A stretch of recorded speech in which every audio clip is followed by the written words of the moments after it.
Hi, I'm Gail K, as Lynn and Carol probably told you, and I wish I could be here today with you, but this is the second best, and my sidekicks encouraged me to go to Nashville and do what I'm doing, which has a lot to do with my writing career, so I am not here. But I'm doing my best to share with you what I would share if I were here in person. And first of all, we're talking about memoir, and you probably all have an idea in your mind what memoir is, what it consists of. And I just like to say, since I can't discuss this with you, that if you're thinking it's autobiographical, that's a little bit right, but mostly wrong. Because autobiography is your whole life from birth to the present moment. And memoir, on the other hand, is a certain period of your life, maybe even a certain event, even one event that's extremely significant can make up your entire memoir. And the difference between a diary, remember the little square books we got for Christmas when we were 7 years old, at least for me that was in the 50s, and they had a little lock on them, and we were going to write all our secrets in there, and I did it for about 3 days, and that was the end of that. Anyway, that is a diary, and mostly that's record keeping. Just this happened, I was invited to my friend's slumber party. I went to a ball game. We lost, 62 to 22, and that kind of thing. So, and then the other kind of writing that memoir is most like is journaling, because that includes our emotions. That's where we maybe drill down into that event, like the ball game, and we talk about how miserable we felt at the end of it because the guy we would like to be dating fell and broke his ankle during the game, and there was a lot of angst around that, and our arch enemy went to his side and comforted him, and we didn't get the chance to do that, and how that made us felt. So we're adding emotions and going down into what things feel like, and that is really what memoir is about. And my favorite definition, and I don't even remember where I got it from, but I have claimed it, so let's call it mine for today, is making meaning of the past.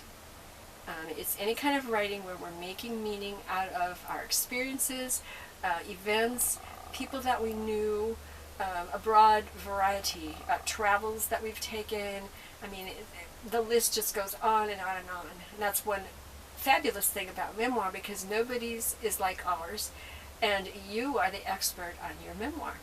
You are the one who's experienced these things, and you know what you're talking about. So, but we can learn from others along the way by getting in critique groups and things like that. And maybe you'll have a chance to do some of that today, and maybe with the people who have come to this workshop. You can go on with that. In memoir writing, it's nonfiction, because it's our true experiences, of course colored by time and our memories, which, fade in and out, at least mine do.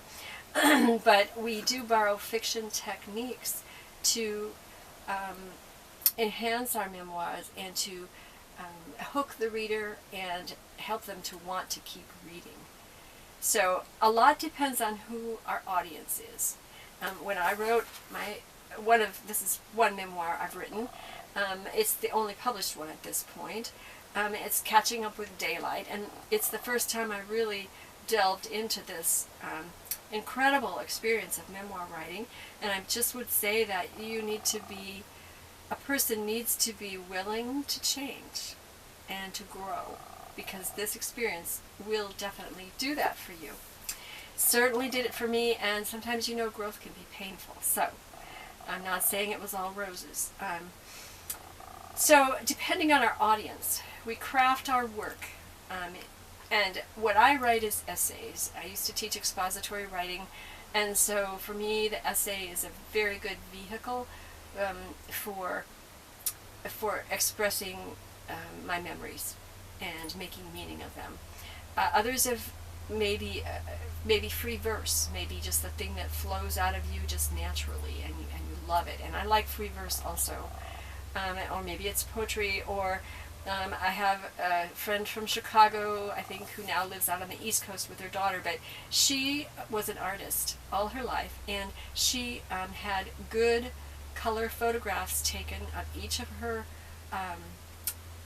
each of the portraits and landscapes she painted, and she compiled those into a book. And then how I got to know her was she contacted me and said, this is what I'm doing, and I would like to use prose pieces or poetry to put with each painting so that I can make meaning of that for the reader. And that is definitely a memoir.